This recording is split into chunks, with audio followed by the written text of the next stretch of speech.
few things about us is, about Elms is that we're a really small school. So if you're looking for a small school, we're definitely probably should be, if you want to stay within the local area, we should probably be at the top of the list or within the top 5. Our class sizes are really small, so we have class sizes that are about 12 to 15 students. Now, if you can just share with me, raise of hands, who is a junior this year? Okay. How many seniors? Okay. And does everyone have an idea? I know I should be talking behind here, but it seems easier to talk from here. Anyone have an idea of what they'd like to study? Okay. If you want to just go around, we're small enough where we can go around. I know I have a criminal justice person. Okay. Education. Okay. Nursing. Okay. Nursing. Nursing or no? Not sure. Okay. And undeclared is okay. We do offer an undeclared major for students that aren't certain about what they intend to study. So everything that's been mentioned so far, we have it available at Elms, and we have it available in your backyard.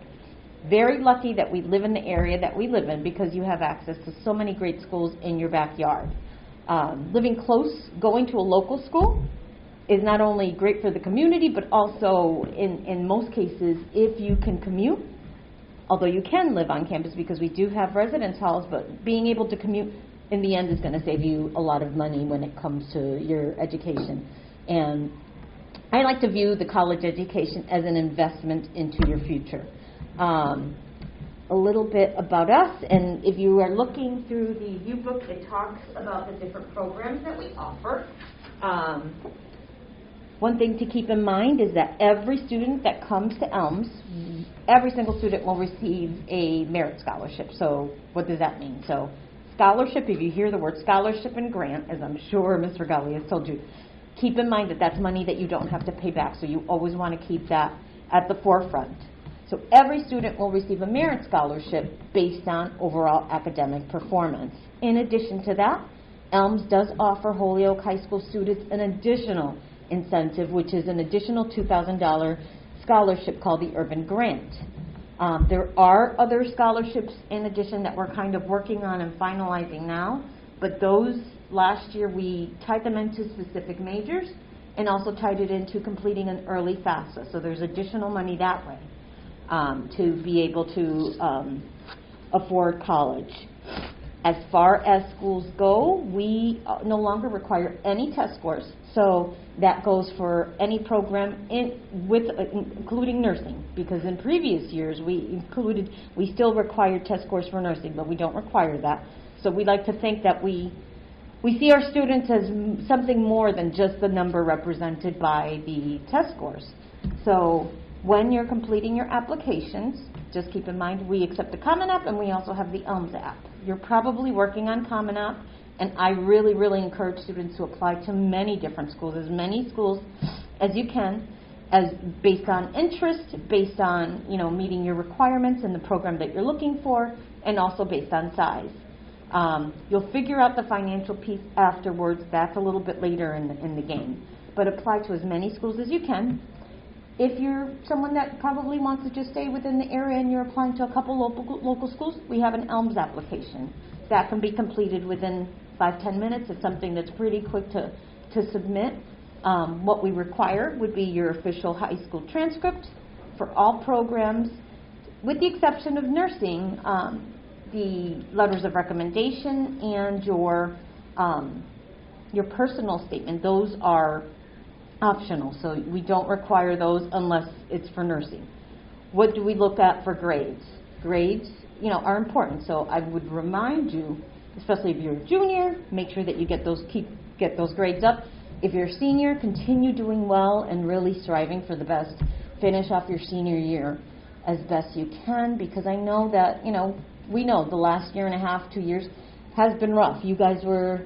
Some of you were freshmen and sophomores when the pandemic started, and the last year and a half, your schooling has been probably very tumultuous. So you probably have been doing a lot of, learning trying to learn virtually, then coming back onto campus in person. There's a lot that goes along with that, so we certainly understand that. Do I have any questions before I go on? Or yeah? No? Okay. So the nursing students, I think I saw 3 interests in nursing. Why nursing? Any like, is it something like, do you have family members that are nurses? Do you know nurses? Have you been exposed to anyone in nursing? No? Just because? So what draws you to that field, to that particular field? I'm interested in nursing because not only was my mother a nurse, but I have a lot of family members who have medical problems, and I've seen how much life is struggle. Yeah. Yeah. So I wanted to be able to help people. Yep. And make sure that they're having the best care that they can get. Okay. That's typically what I hear when I have conversations with students about nursing. Typically something along those lines. Nursing is definitely our most competitive program at Elms. Last year we had a really huge, strong applicant pool. So my suggestion is, if you're interested in nursing, apply and apply early. I'm going to be the person that's going to review all of your applications when you do apply. So with the exception of nursing, 99.9% of the time I make the decision as to whether to admit a student to Elms. When it comes to nursing, the process is a little bit different. I do the preliminary, so I gather all your information, make a recommendation, which then gets referred to our nursing review committee. What I look for in an application, like I said, with the exception of nursing, the personal statement or essay, letters of recommendation aren't required. They're actually optional. I prefer them because I think that when I review applications for my students, I like to kind of understand who they are. And I think your writing sample or your essay typically is the best way for me to kind of get to know students. Once I start working with you, I tend to work really closely with my students, and I try to partner with your guidance counselor, because I think there's a lot of different steps to choosing a college and figuring things out. I mean, the first part is applying, figuring out the program, looking at the college size, looking at different factors, but once you're admitted, then you have to figure out the finance part of it. That part, really starts with you submitting your FAFSA. That starts October 1st when you can start submitting that, but then also looking at outside scholarships. That's really important to kind of keep in mind as well. Let me just think here. As we're kind of a small group, so this is a little bit more informal than typically when any athletes? Anyone? Okay, what's your sport? Volleyball. Oh, okay. We have a really strong volleyball team at Elms. Anyone else involved in any other activities? Or I see you smiling. What do you do? You used to play volleyball. Okay. So we do have men's and women's sports also on campus, and that kind of, we're Division III school, so we find that our student athletes are able to balance academics and athletics very well together. Typically, the student athlete, even at Elms, will have at least a 3.4 GPA throughout their 4 years on average throughout their 4 years at Elms. So it is something that you are able to balance between academics and athletics. I'm just trying to think here of anything else that I may be missing, because it's interesting because this is my first actual physical visit in 2 years. Yeah, I haven't been at a high school physically in just over 2 years at this point. Do we have any questions? No? Okay. Ms. Regali, are there any questions or anything that you think that I may have missed just overall? I'm going to take my glasses off because they're fogging with my mask. Let's see. Yeah. What different, do you guys have other majors that you are thinking of that we didn't talk about? Everything that we offer is pretty much listed in the view book. I mean, we have a lot of business majors this year as well. For those that are interested in business, there's accounting, we have management. Those are majors that I think are really up and coming. And we actually, for those students that are interested In business, we even have accelerated programs where students can kind of come in as a first year, determine if they really like the program, if they want to stay on for an additional possible extra semester, they can actually complete their master's program and get an MBA. To talk a little bit more about undeclared as well, though, when you come in as an undeclared major, what that means is that you come in through a specific program at Elms called Aspire. And the Aspire program, what that means is that you work with an academic coach and you work with a peer mentor, and you take a class called Career Exploration. And in that class, your first semester, that class is taught by probably, I believe, 8 different professors from all different disciplines are teaching that class, kind of to expose you to the different, like there'll be somebody from psychology, there'll be somebody from business, probably someone in the sciences, education, kind of exposing you to the different aspects of their programs, and then also be able to help you to understand the different career paths that you can take with those different programs. And when students are in the Aspire program and come in as undeclared, they will generally have their major selected by the end of freshman year. Latest, typically by first semester sophomore year, is when they'll make that determination. At Elms, we're fully in person as well this year. I know that when COVID first hit, we went virtual. Last year, for the entire year, we allowed students to kind of have a choice whether they wanted a Zoom or they wanted to remain virtual. But this semester, we're actually full throttle. We're all in person right now. Does Elms require vaccination? We are requiring vaccines. Every staff member, employee, and student is required to be vaccinated. There are very few, but they have made a few exceptions based on medical reasons. I know that there have been students, or there's been a couple that have applied for an exemption due to religious reasons. We have an ethics committee that actually meets together to kind of discuss that and make decisions, and that would be for whether it's a student or it's a faculty member or staff member, but we do require vaccinations. Overall, I think as an institution, we did a really good job at managing COVID, and my understanding is even for like the spring semester, as far as numbers go, we probably had 3 positive cases over the whole spring semester last semester. And for about 2 weeks, we lifted the mask mandate, and then we reinstated it. So you are required, if you come and visit campus, you are required to, come in and you have to wear your mask. I will tell you, and we don't have too much available on this, but we are still planning our first open house this season is going to be on Saturday, October 23rd, in person. If everything stays the way it is, it's going to be an in-person event. So if you haven't visited campus, I would say with all the schools that you're looking at, make sure that you visit if you can, if at all possible, because sometimes the idea of a school is one thing, but then when you get on campus and get a feel for it, it might feel a little different. So I say just visit as many schools as possible. Know that you don't have to leave this particular area to go out and get a great education, but you do have the ability, if you also want to go away a little further out. You're lucky enough, like I said, there's so many great schools in the area, you're not going to go wrong. We're not going to let you down, and you're not going to go wrong, because you're going to be able to get that education, a great education, right in the Pioneer Valley in Western Mass. So.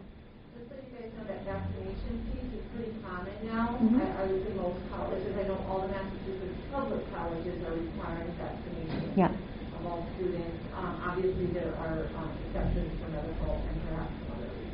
Yeah. In case that's something that you're wondering about, you can ask that in the visits, but it's pretty common. Yeah. And I'm just wondering, what to you, or what stands out about Elms? What makes Elms the community that it is?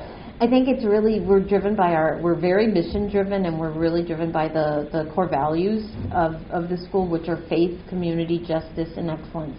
I think the community piece always sticks with me, and also the justice piece always sticks with me most. I mean, the academics, the excellence, that's a given. You're probably going to get that at every other institution that you look at.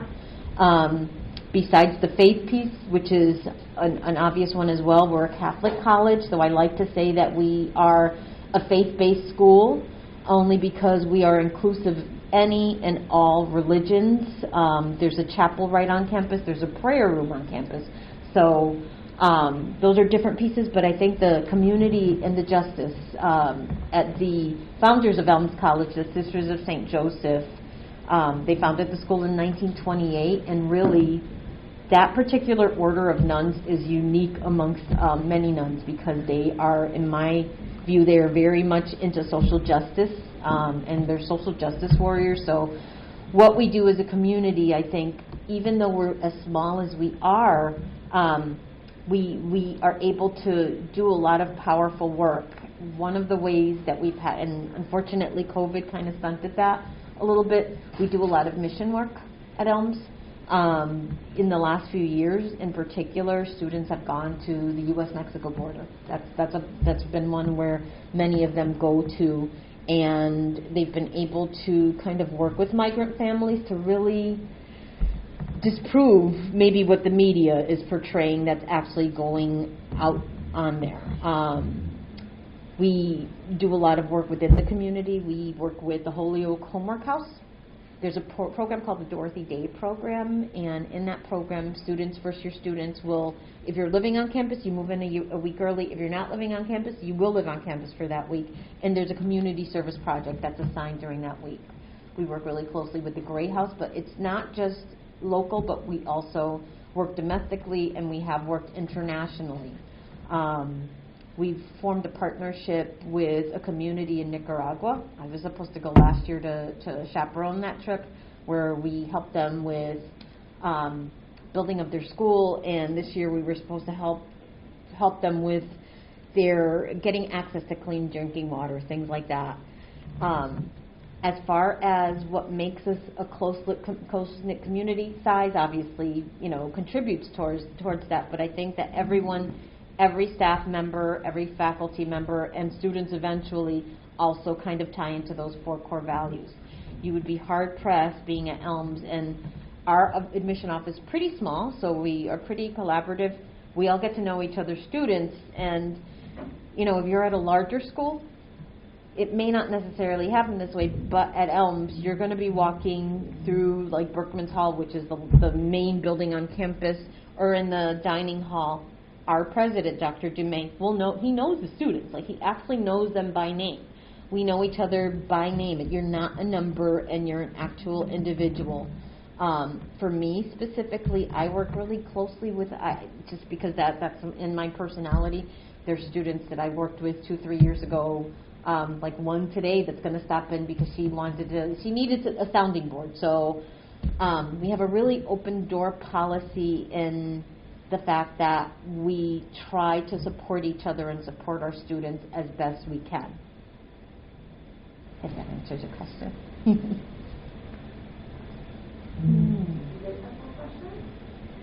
I know this is probably, studying abroad is an option. Some students will do that. Do you know what that is, study abroad? Yeah, okay. So typically junior year is when that happens, but it's something, if you are interested in studying abroad, I say that wherever you end up, make sure that that's a conversation you have with your advisor when you meet with that person. Studying abroad is a great way to be able to travel and to be able to do it at a time when you can also still continue your education. So as far as Elms go, we do have a study abroad department that actually works with students that are interested in these programs. Obviously, something like nursing, that becomes a little bit more challenging. Some of the programs aren't conducive to being able to study abroad. So nursing is a little bit more challenging. Those students at Elms that want to be able to see different parts of the world, typically they will do those mission trips. They'll go to Jamaica, they'll go to Honduras, they'll go to Nicaragua, they'll go to El Paso, Texas. Because those trips typically happen during the winter break or over spring break. But the study abroad is actually a semester or even a full year, 2 semesters that you can do. And it doesn't necessarily have to be even abroad. It could be domestic. So we have 7 other Sisters of St. Joseph schools within the U.S. as far away as L.A. I couldn't name every single one of them off the top of my head. But there are schools that are also SSJ schools like Elms that you could go for a semester or for a whole year. You can exchange. The difference would be is if you're going away, obviously you would just consider the room and board is going to be a piece that if you're here, you may not have to necessarily think about. But the abroad piece is huge. We've had students that have traveled all over the world. I know we have a partnership with the University of Kochi in Japan. That's the more prevalent one that I can think of, where their students come over to Elms. Elms sends students to them. But really, if you have a particular area in the world that you'd like to concentrate and look at as far as a study abroad, the sky's the limit. You can figure that out with our study abroad coordinator. So it's something that you want to go in kind of thinking of. The other piece that I probably didn't mention also is internships. Any program that you're going to come into is always going to have an internship component to it. Nursing, teaching, those kinds of programs, those are pretty obvious. You have clinicals, you have student teaching, different things like that. But if you are in, say, a business program, if you're in a CJ program, sometimes it's not so obvious. The thing that Elms has been able to do within the last couple of years is that we've been able to develop and create a fund, for lack of a better term, a funding source for some of these internships. Because sometimes, like especially with students that are, like, say, studying psychology, everyone has to do an internship, but it's really difficult to be able to do an internship when you're balancing school, if you have a job, and just balancing life. Many students aren't able to do the unpaid internship because a lot of them will go unpaid. So there is funding available for that. It's a grant. It's called the Experiential Learning Grant, where students apply for that so that they can be paid for what would typically be an unpaid internship. I know that last year we had between 50 and 20 students. I'm going to say that it might have been like 18, 19 students that applied for the grant, all received the grant, so that they could they could do it being paid. And it's important. I mean, that's one of the things that you definitely want to consider when you're, in school, is just that by the end of your 4 years of receiving your undergrad degree, you want to be able to also have some kind of real world experience, because it's only going to help you to be more successful in securing that job once you graduate, so that you just don't have the degree, but you also have the real world experience once you're done. Yes? I had a question about the dual enrollment. So, like, if you're doing dual enrollment at HCC, will those credits transfer? Great question. Yes, typically they will. And I don't know if you know this, but we do offer a dual enrollment program at Elms as well. It's a little bit more challenging. I know that I used to work at HCC, so I know that the program at HCC is a fantastic dual enrollment program and makes it a lot more, makes it easier for them to offer you a larger course variety than we do. But yes, we do accept AP credits. AP credit test scores, they vary depending on the course. Typically it's 3 or higher for AP test scores, but I always encourage students to not just do the AP courses, but the dual enrollment is such a great program to be able to earn those college credits. What I found this year is the students that did the AP credits, at least for students that are starting this year, many of the students did not take the AP exam, so they took the AP test and didn't actually do the exam, so they didn't earn the college credit. I think that the dual enrollment is a better way to kind of immerse yourself in what it's like to be in a college class, earn those credits, and we do accept those credits. And then if they're from HCC, I'd be hard pressed to think that none of that, we would accept all of those. Those would all convert into Elms credits. Yeah. And for students who come in with quite a few college credits, because some of our students will, do they typically take like 1 or 2 fewer classes their first year, or are they graduating a semester earlier? How does that?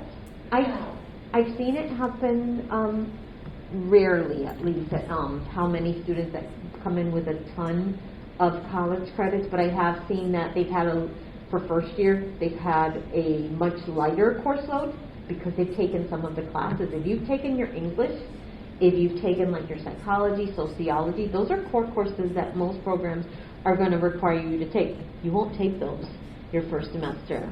I don't think I've necessarily seen personally, it probably has happened, and I'm unaware of it. I'm certain that students probably have graduated a year early because of that, or a little bit earlier because of that. So I haven't seen that personally, but I'm certain that it could work out that way. But I've seen students have a lighter course load in the beginning because they've been able to transfer in so many credits. How many credits do you think you've earned at HCC?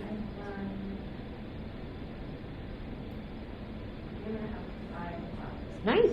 So that's more, right, for next semester? that's a semester right there. I think 5 is the total, that might be another.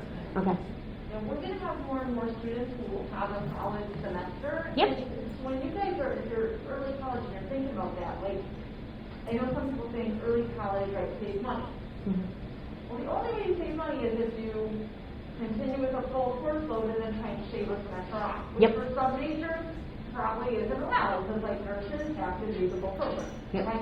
However, having a lighter course load freshman semester, That's- especially if you're like in a really hard demanding program like nursing, Yeah. even though it's not going to cost less, it's going to give you more time to focus on the classes you do have and probably increase your likelihood Of completing the program. Yeah. so it has benefits, depends on how you want to use, how you want to plan things out. And I think talking to an advisor, Yeah. or and Yep. deciding to do that. Absolutely, and I mean, it'll give you a little wiggle room. It'll give you a little room to breathe in the very beginning. I think it's fantastic that students can come in with a full semester worth of credits like that. That's amazing to be able to do that. And yes, the financial piece is nice, but also the ability to kind of be able to breathe when you come into a program. Not that any program is not challenging, but we understand that nursing also has additional challenges. And if you're looking at an education program, I mean, Elms, for me, like my best friend, my sister, they're all teachers, went to Elms, and you'd be hard-pressed to go to any school in the area and not have at least a couple Elms grads, alums there, because for education, I mean, that's where our roots were, really, and we were a school that was founded to teach and to educate teachers, to create teachers and social workers. That's why we have one of the oldest social worker programs in the country, but teaching especially is one of our fundamental programs within the college. We still have 100% MTEL pass rate, so with the education program, the rigor of the program kind of dictates that students are taking different practice tests within the MTEL so that when they actually take it, they do well. They do really well, just like the NCLEX for the nursing students. I don't know we don't have the numbers yet for class of 2021, but I know from 18, 19, and 20, in 2018 for the nursing program, we had 100% NCLEX pass rate.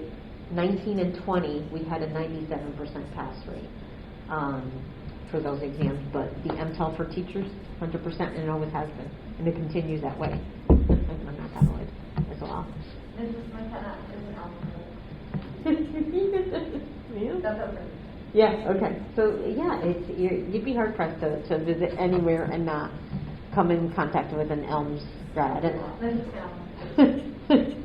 And I will be an Elms grad. Hopefully by July, I'm going to have my MBA from Elms. Yeah. So I'm a student too.